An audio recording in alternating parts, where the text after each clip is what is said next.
Be me, SEO department head at a small but growing digital agency. It's a pretty good gig. I have my own team, a decent amount of autonomy. The only real problem is the team itself. It's almost entirely men. I inherited them when I was promoted a little over a year ago. The previous manager was a guy, naturally, and he'd built a team that reflected his own biases. So now it's my job to not only deliver results for our clients, but also to detoxify the workspace. It's like two jobs in one, honestly. Most days, it feels like the second job is the harder one. I remember this one morning meeting, maybe a few months back. It was a Tuesday or a Wednesday. We were discussing a major client, a big e-commerce site whose traffic had plateaued. I was trying to foster a collaborative environment, get some fresh, creative ideas on the table. I asked everyone for their initial thoughts. Silence.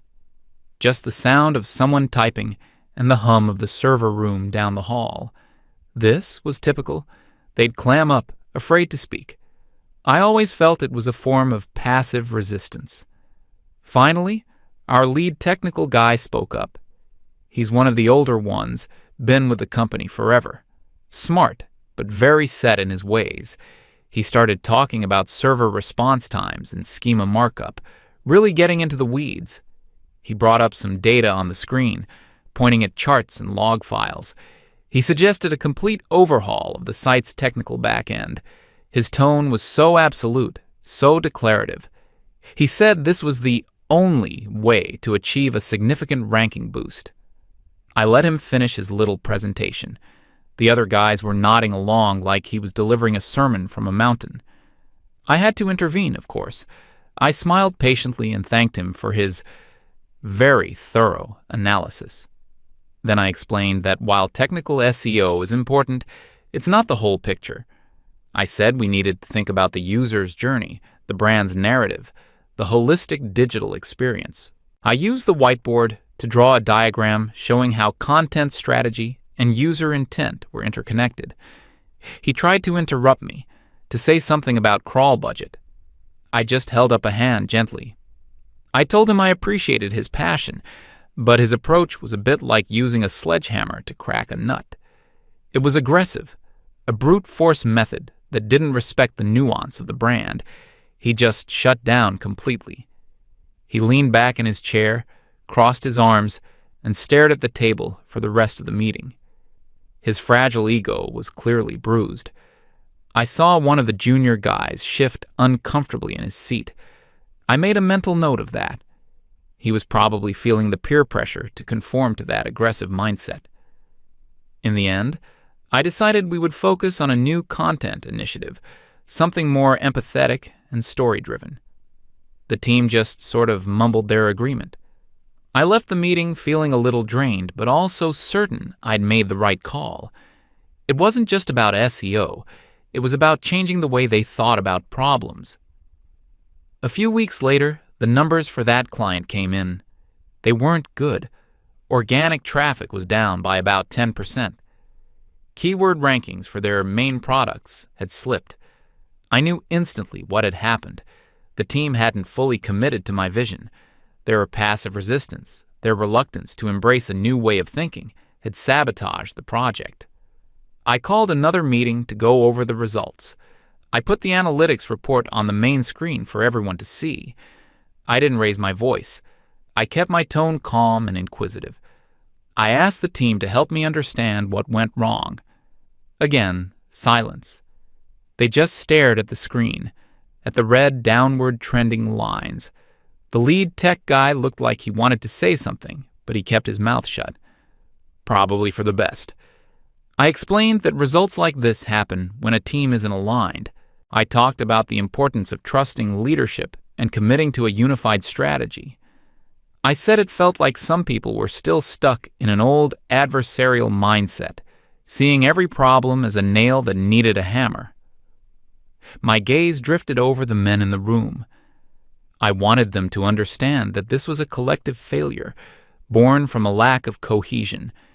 It was a learning opportunity for all of us, but especially for them. They needed to learn how to collaborate in a more modern, less confrontational way. I assigned them the task of ideating on how we could improve our internal communication to prevent this from happening again. They just nodded. No one made eye contact. The atmosphere in the office was tense for the rest of the week. I could feel them blaming me, but they didn't understand the bigger picture. I was trying to build something better, and they were fighting me every step of the way. The owner of the agency is a man named Alexander. He's very hands-off, usually. He hired me to run the department, and he lets me do my job. He's all about the bottom line, which is fine. I understood that my methods would take time to show a financial return. You can't undo years of ingrained toxic culture overnight. But he started getting a little more involved around the time we lost that big e-commerce client. The client didn't just leave. They sent a scathing email. Alexander forwarded it to me without comment. The email mentioned a lack of clear strategy and a fundamental misunderstanding of our technical needs. It was obviously written by their head of IT, probably a guy just like my lead tech. They just didn't get what I was trying to do. They were looking for a quick, dirty fix, and I was offering a sustainable, long-term brand evolution. I wrote a long, detailed email back to Alexander explaining the situation. I outlined how the client's rigid, old-fashioned perspective was incompatible with our forward-thinking approach. I framed it as a good thing, really. We were shedding clients who weren't a good cultural fit. He never replied to that email. The breaking point came about a month after that. My lead tech guy, the one who was always so resistant, handed in his resignation. He gave 2 weeks' notice. No big drama. He said he found another opportunity that was a better fit for his skill set. I knew what that was code for. He wanted to go to a place where his aggressive, simplistic way of doing things would be celebrated. A place where he could be another cog in the patriarchal machine. I wasn't sad to see him go, to be honest. I saw it as an opportunity to rebuild the team with people who were more aligned with my vision. Maybe I could even hire a woman for the role. That would certainly help balance the energy in the room. I was actually feeling optimistic. Then I got the calendar invite from Alexander. Urgent meeting, the title said. Just the two of us. In his office. In 10 minutes. That was unusual. He never did that. I assumed he wanted to discuss the plan for hiring the tech lead's replacement. I gathered my notes and my thoughts on the ideal candidate profile. I was ready to make a strong case for diversifying the team. I walked down the hall to his office, feeling confident. I was the head of the department. I was the expert. He needed my guidance. I knocked on his door. He just said, "Come in," without looking up. The vibe in the room was cold. He wasn't at his desk. He was standing by the window, looking out at the city. On the small conference table in the middle of the room, there were 3 pieces of paper laid out in a neat row. I didn't know it at the time, but walking into that room was the beginning of the worst period of my professional life. He turned from the window and gestured toward the chair opposite the table. He didn't sit down. He just stood there, watching me. It felt like an interrogation. "Sit," he said. It wasn't a request. I sat down, placing my notebook on the table. I tried to start the conversation on my own terms. I started talking about the resignation, framing it as a positive development for the team's culture. He held up his hand to stop me. "I don't want to talk about your hiring plans," he said. His voice was flat. He pointed to the 3 papers on the table. "I want to talk about these." I looked down. The first paper was a printout of the final analytics report from the e-commerce client we'd lost. The downward trends were highlighted in red. The second was a copy of their contract termination letter. A sentence about unacceptable performance drops was circled with a pen. The third was the resignation email from my lead tech. I felt a flash of anger. This was a complete ambush. He was taking their side, the side of the men who couldn't handle a strong female leader. I started to explain the context behind each document. I talked about the client's unreasonable expectations, the tech lead's resistance to change. I tried to make him see the larger pattern of male fragility I was dealing with every single day. He let me talk for about 5 minutes. He didn't interrupt. He just stood there with his arms crossed, his expression unreadable. When I finally ran out of steam, the silence in the room was heavy. Then he spoke. He told me that the company was losing money. He said that in the year since I'd taken over, my department's client retention rate had dropped by 40%. He said that our agency, which used to be known for getting solid, measurable results, was now getting a reputation for being all talk and no action. He picked up the resignation email. He told me that the tech lead had been with him since he started the company in his garage. He said the guy was the best technical SEO in the city, and that he'd confided in Alexander that he felt his professional expertise was being constantly belittled and dismissed for ideological reasons. My face felt hot. I couldn't believe what I was hearing. He was twisting everything. This wasn't about expertise. It was about a toxic employee refusing to adapt. I opened my mouth to say that, but he cut me off. "No," he said, his voice dropping a little lower. "You don't get to talk now. You get to listen." He told me he was at a crossroads. The business was failing, not slowly, quickly. He said he had invested his life savings into this company. He had employees who had mortgages and families to support. And my department, the department responsible for driving growth for our clients, was actively sinking the ship. He looked me straight in the eye. He said he believed I was smart, and he knew I was passionate. But my passion was focused on the wrong thing. I wasn't running an SEO department. I was running a social experiment, and he was done funding it. My heart was pounding. I thought he was going to fire me. I started thinking about having to find a new job, about the humiliation. But he didn't fire me. He offered me a deal, an ultimatum, really. He laid out the new rules. Rule number 1.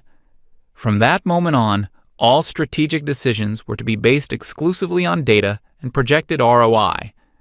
No more narratives or holistic journeys, unless I could back them up with hard numbers. Rule number 2. My job was to manage workflow, not people's personalities. I was forbidden from holding meetings about team cohesion or workplace energy. No more lectures on communication styles. Rule number 3. And he leaned forward when he said this one. I was to give my team complete autonomy on how they achieved their results. If a team member proposed a technical solution and it was sound, I had to approve it. No more overriding their expertise with my vision. He said, your job is to clear roadblocks, not to be won. I was speechless. He was stripping me of all my authority. He wanted me to be a glorified project manager. He was essentially telling me to stand back and let the men run things their way. I felt sick. It was a complete betrayal. I asked him what would happen if I refused. He just pointed at the door. He said he'd accept my resignation, and then he would promote one of the juniors to acting team lead and hope he could salvage what was left. He was serious. My entire career, my entire belief system, was being challenged in the coldest, most corporate way imaginable. I felt a wave of despair wash over me. I had no choice. I had bills to pay. I couldn't afford to be unemployed. I looked at him, at the hard, determined look on his face. I felt so alone. I just nodded my head, unable to speak. I whispered, "Okay." He seemed to relax, just a little. He told me this was my one and only chance. He said, "Let's see what happens when you just let your experts do their jobs." I walked out of his office feeling completely numb. I went back to my desk and just sat there, staring at my screen. I was furious. I was humiliated. And I was also completely certain of one thing. This was going to be an absolute disaster. And when it all came crashing down, I wouldn't be the one taking the blame. He had made his choice. He had sided with the patriarchy. Now he would have to live with the consequences. The next morning was one of the strangest of my life. I walked into the office feeling like a ghost. The team was already there, heads down, working. They didn't know about my meeting with Alexander. They just knew their tech lead was leaving at the end of the week. The atmosphere was subdued, tense. We had our regular Monday morning project kickoff meeting scheduled. Usually, this was my stage. I would set the tone for the week, outline my strategic priorities, and delegate tasks based on my vision. This time, I had no idea what to do. I walked into the conference room and took my usual spot at the head of the table. They all looked at me, waiting. I took a deep breath. "Okay," I said, my voice sounding hollow, even to me. "Let's go over the active projects. What are the immediate priorities?" I didn't offer any high-level strategy. I just asked a question. The junior guy, the one who always seemed the most intimidated, spoke up first. He mentioned a client whose site speed was abysmal, causing their bounce rate to skyrocket. He timidly suggested that we could implement some of the technical fixes the departing tech lead had been advocating for months. He looked at me, expecting to be shut down. I felt a muscle in my jaw clench. This was my first test. Alexander's words were ringing in my ears. "Your job is to clear roadblocks." I just wanted to argue. I wanted to explain how site speed was only one piece of a much larger user experience puzzle. But I couldn't. I just nodded. "Okay, makes sense. Put a plan together and run with it." The look of surprise on his face was almost comical. He just blinked. "Really? Just like that?" "Yes," I said, forcing a neutral expression. "Just like that." Then another team member brought up a different client. He had a complex, data-driven plan for link building that involved a lot of technical outreach and analysis. It was the kind of dry, impersonal strategy I hated. It was all about metrics and authority, with no thought for brand voice or storytelling. Old me would have vetoed it instantly. New me just said, "Sounds logical, go for it." And so it went for the entire meeting. They would propose a straightforward, data-backed, technical solution. I would approve it. I felt like a robot, a rubber stamp. When the meeting ended, they all just kind of filed out, looking confused but also energized. I saw two of them huddled by the whiteboard, already sketching out a technical diagram. I went back to my desk and felt a profound sense of uselessness. They didn't need me. They were perfectly happy executing their little technical tasks. I spent the rest of the week in a fog. I forwarded emails. I approved timesheets. I sat in on client calls and said nothing, letting the team lead the technical discussions. On Friday, we said goodbye to the tech lead. There was no big farewell party. He just packed up his desk, shook a few hands, and left. He didn't even make a point of saying goodbye to me. I felt a petty sense of satisfaction from that. It proved he was the one with the problem, not me. The first few weeks of the new regime were quiet. The team was busy, really busy. The office, which had often been silent with tension, was now filled with the low hum of collaboration. I'd overhear them debating the merits of different coding languages, or the best way to structure a sitemap. They were speaking a language I understood, but had always deemed secondary. My role became purely administrative. Alexander didn't speak to me much. He'd just give me a polite nod when we passed in the hallway. I knew he was watching, waiting. I was waiting too, waiting for the whole thing to fall apart. I was convinced that without my strategic oversight, they would eventually hit a wall. They were all technicians, tacticians. They could see the trees, but not the forest. Sooner or later, a client would demand a big-picture creative strategy, and they wouldn't know what to do. And then Alexander would have to come crawling back to me. I just had to be patient. I started documenting everything. I kept a private file with notes on every decision they made without my input. I was building my case for when the inevitable failure occurred. About a month in, the first set of client reports came out under the new system. I opened the first one with a sense of grim anticipation. It was for the client whose site speed they had worked on.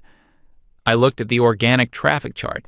It wasn't down, it was up by 15%. Their bounce rate had been cut in half. I stared at the screen, trying to understand. It had to be a fluke, a seasonal spike, maybe. I opened the next report, the one for the client with the technical link building campaign. Their domain authority had increased by 10 points. They were now ranking on the first page for 5 of their most competitive keywords. I went through every single report. It was the same story for every client. Modest gains in some cases, significant jumps in others. But not a single red arrow, not one. It didn't make sense.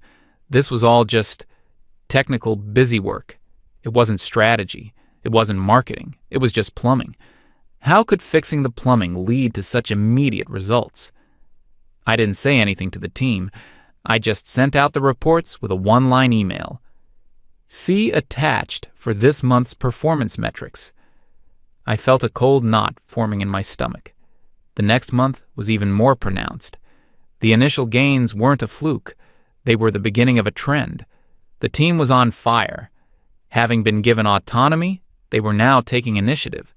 They were running tests, building custom tools, and proactively finding problems to solve without me even having to ask. One afternoon, the junior guy who had been so timid before knocked on the door of my office. He had a huge smile on his face. He showed me his screen. He had built a script that automated a tedious reporting task that used to take hours. Now we can use that time for actual analysis, he said, beaming with pride. I should have been happy. It was an objective improvement, but all I felt was a pang of something ugly. Resentment, maybe. He didn't do that for me. He only did it once I was out of the way. The successes started to pile up. We landed a new client, a big tech startup. They didn't sign with us because of a fancy creative pitch from me. They signed because one of my guys did a free, unsolicited technical audit of their site, found a critical indexing error, and sent it to their CTO. The CTO was so impressed by the proactive, no-nonsense approach that he signed a 6-month contract the next day. Alexander forwarded me the email chain. The only comment he added was a single word: good. The team celebrated the win with a round of high fives. I just watched from my office door, feeling more and more like an outsider.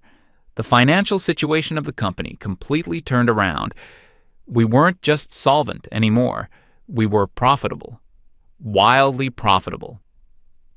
Alexander started hiring again, adding developers and project managers to support the growth. My department, once the company's biggest liability, was now its primary engine of growth, and I had done absolutely nothing to contribute to it. In fact, the data was undeniable. The company's success was in direct inverse proportion to my involvement. The less I did, the better things got.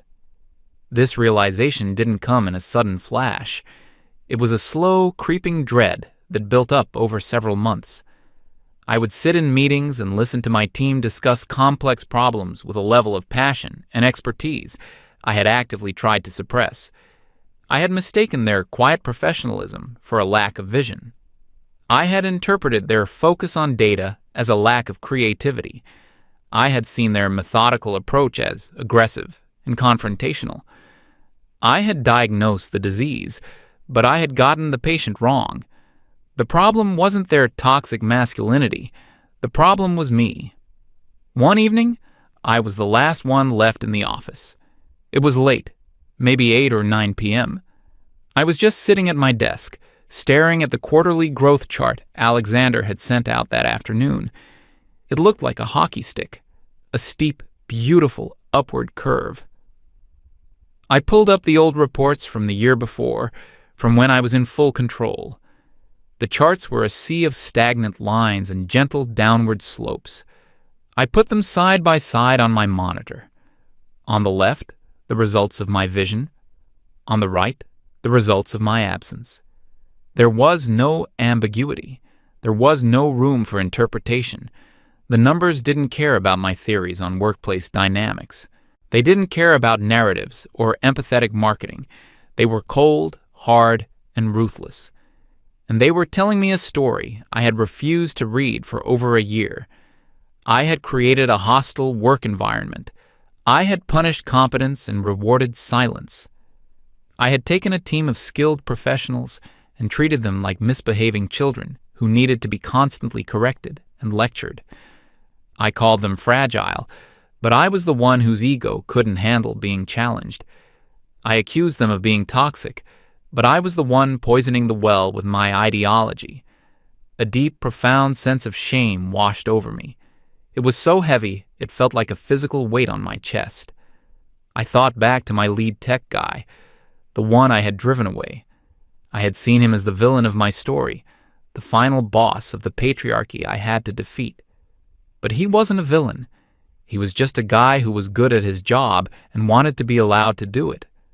A guy I had systematically belittled and undermined until he had no choice but to leave. I minimized the screen and just sat there in the dark, quiet office. The reflection in the black monitor showed a tired, defeated-looking woman. Alexander's voice startled me. "Burning the midnight oil?" I hadn't even heard him approach. He was standing in my doorway holding a briefcase. I quickly turned back to my desktop, trying to hide what I was looking at. "Just finishing up a few things," I mumbled. He didn't leave. He walked into the office and stood beside my desk. He glanced at my screen, but he didn't comment on the charts. He just looked around the quiet department. "They're a good team," he said. It wasn't a question. "Yes," I said quietly. "They are." He was silent for a moment. "You've been doing a good job," he said. I actually flinched. The praise felt like a slap in the face. I shook my head. "No, I haven't." "They have." I finally looked up at him. I think it was the first time I'd made direct eye contact with him in months. "I was wrong," I said. The words felt strange in my mouth, but also liberating. About everything. He didn't seem surprised. He just gave a small, almost imperceptible nod. "The hardest part of being a leader," he said, "isn't having the right answers. It's realizing when you have the wrong ones." He looked at me, and his expression wasn't angry or triumphant. It was just neutral, maybe a little tired. "You've been letting them do their work," he continued. "You've stayed out of their way. That's what I needed you to do. And because you did, we're still here. The business is thriving." He turned to leave. "Get some rest, Helen," he said over his shoulder. "We've got a busy quarter ahead." And then he was gone. I sat there for a long time after he left. He had given me an out. He had reframed my forced compliance as a conscious leadership choice. He was giving me a chance to save face. But I knew the truth. The numbers knew the truth. I had almost destroyed a perfectly good company and the careers of the people in it because I was blinded by my own self-righteousness. The shock wasn't that the company grew when I stopped shaming the men on my team. The shock was realizing that they were never the problem. The problem was my belief that they had to be.